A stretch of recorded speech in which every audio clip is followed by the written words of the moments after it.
right, so Vision Pro is here. Pre-order is upon us. If you joined in on pre-order, let me know, but it just happened recently with February 2nd being the date that Vision Pro is supposed to launch, land on our faces, land on our hands in stores.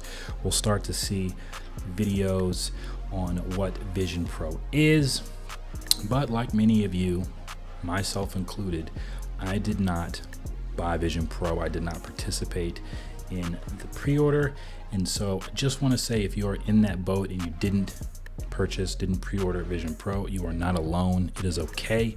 And we're going to talk about a few things in this video as to why I think it's okay. Also want to say, quick disclaimer before we get too far into the video, this isn't a video bashing people that bought Vision Pro as well. If you had the money, if you had the opportunity to pre-order, to get yours to come on February 2nd, if you're going to join the others that are going to get this, the early adopters, that's awesome.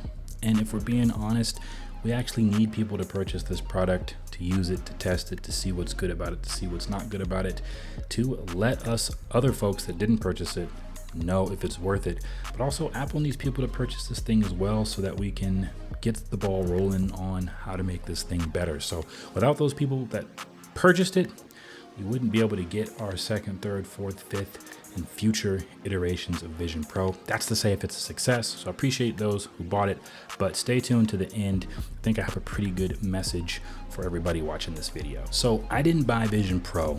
We're gonna jump in. I've got 3 P's for you. All right, priority, price, and purpose. So right off the bat, the first reason I didn't purchase Vision Pro is the price. As we know, this thing is a backbreaker of a price. All week long, all month long, there's been leaks and all this stuff coming out of the price, additional products that come with Vision Pro, all the different accessories. And so it's up out in the internet for you to see, but there's a laundry list of all this stuff that comes with Vision Pro, and we're looking at $3,500 plus. Right, you're looking at Apple Care, you're looking at accessories, you're looking at tax. This thing was super expensive. So for $3,500 plus, I just didn't see the need to go out and spend that. And so I know they have installments. I think it's close to $290, $300 a month.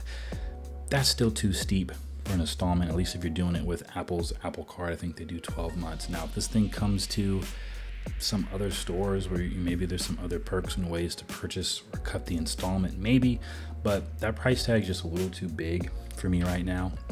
And so we're looking at the 3 P's that I have for that. And so the first one is price. All right, and with price, I've paired together priority. Now, maybe a couple years ago, maybe I have a family, I've got overhead and some stuff that I just have to take care of. My priorities are my family and just day-to-day living. And so, like I said, the $300 installment, the $3,500 plus, if you paid that outright, there's just a lot of stuff right now, the season of life that I'm in, where I need that money. We're budgeting for things, got children, school's on the horizon in the future.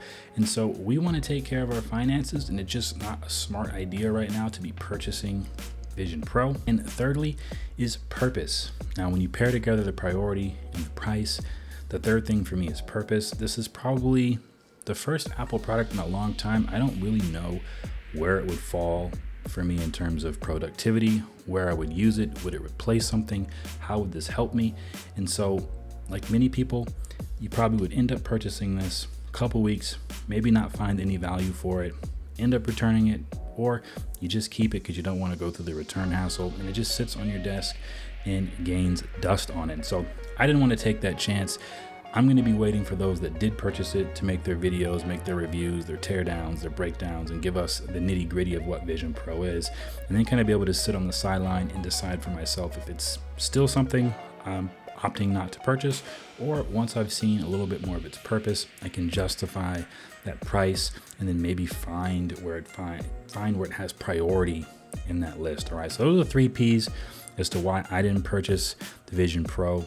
The second point I want to make, so I didn't buy it, but I want to send a message out there to other folks, other broke boys and girls. All right, we might be getting called that. We see our friends with the Vision Pro. We see all these creators and top-notch folks that have the Vision Pro. We might think, man, we're so broke, we're so poor, we're going to be unpopular. No one's going to love us because we don't have Vision Pro.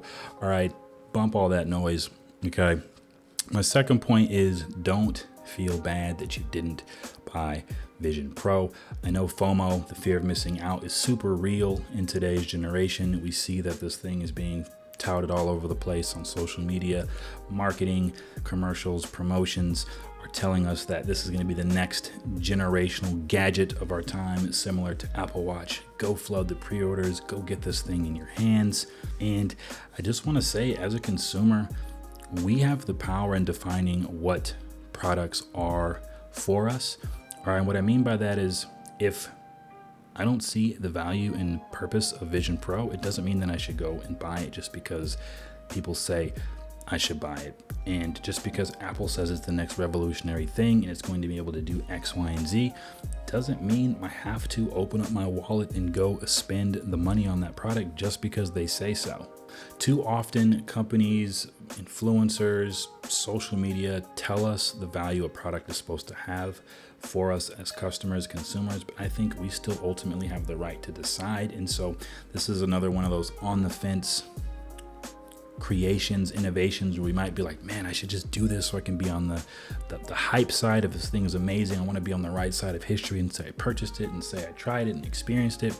I don't want to be on the back burner and be one of those people that's missing out if Vision Pro is an awesome product. Well, I can point back with transparency that I didn't purchase it. All right, I'm going to be okay. You're going to be okay too.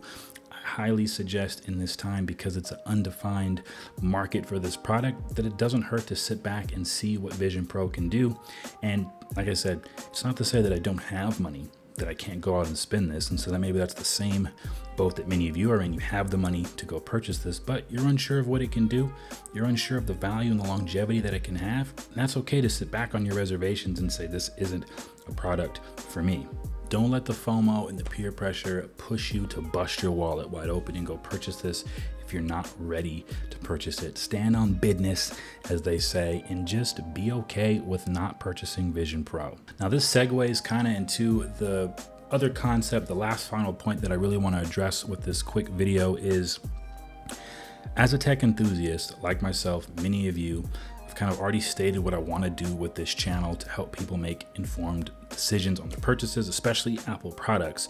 We're looking at the bigger umbrella here as tech enthusiasts, as people that want to see what tech can do. I think now more than ever, with AI, the rapid producing of new products, I think we have to be okay with just sitting on the sideline and being okay with where the landscape of tech is and where it's going without necessarily having the products in our hand. We have to be okay to sit there and appreciate, here's what Apple's putting out there for us. Here's Vision Pro. Here's what it can be. Here's what I'm thinking it can be. Here's what Apple's telling me what it can be. Let's see what it actually is when it gets in people's hands. And let's see what it's going to be in the second, third, fourth, fifth, or future iterations. Now, they're comparing it to Apple Watch. Now, I didn't purchase the very first generation of Apple Watch, but I purchased a few of them. I'm now on the Series 7, and I got to experience what Apple Watch is. I didn't necessarily need the first iteration to say that I truly experienced Apple Watch, because honestly, what Apple probably wanted Apple Watch to be at launch is more like the newer versions that they have now than the first iteration. And so what I'm saying with that is, you miss Vision Pro 1. What's not to say there's a second, third, fourth generation that you can hop on, experience Vision Pro, and experience it better than the first generation launch. So that's just the last message that I want to leave you with is, you've got the power of a customer, consumer, to feel how you feel about how you want to spend your money, what products have value for you. And if we're truly tech enthusiasts, if we're truly the tech community, which I see a lot of bashing on social media between different brands and different points of view, it's really sad and unfortunate to see that. And it's the same thing that I'm seeing now with Vision Pro, where people are envious and throwing shade and hating on people that were actually able to purchase Vision Pro. I think we need to take a step back. Everybody has the right to spend and purchase what they want. Everybody has their own opinion on whether a product is valuable to them or not. And I think if we're truly the tech community and we're truly tech enthusiasts, we have to just be really excited with the idea of Vision Pro, the concept of Vision Pro, and where it's going to go in the future, and just take pleasure and excitement knowing that the landscape of tech is going to change, whether we physically have the product in our hands or not. If this thing is as good and as life-changing and game-changing to the tech landscape, we'll probably eventually end up with one in our hands at some point. So it's really the long game, the game of patience. And so I encourage you guys, don't be ashamed. Don't feel bad that you didn't buy Vision Pro. I didn't buy one. I'm in the same boat as many of y'all. All right. So let me know in the comment section below, did you have a chance to get Vision Pro? Were you part of the pre-orders? Let me know. If you're on the fence about getting Vision Pro, let me know what is stopping you from purchasing. I'd love to hear from you guys about that. Check out my video on Vision Pro, some of the things I'm excited about and some of the things I am concerned about. I think there's some good discussion up in that video. I'll drop it somewhere around here for you guys to check out. But like always, I'm out. Be blessed. Catch you in the next video. Peace.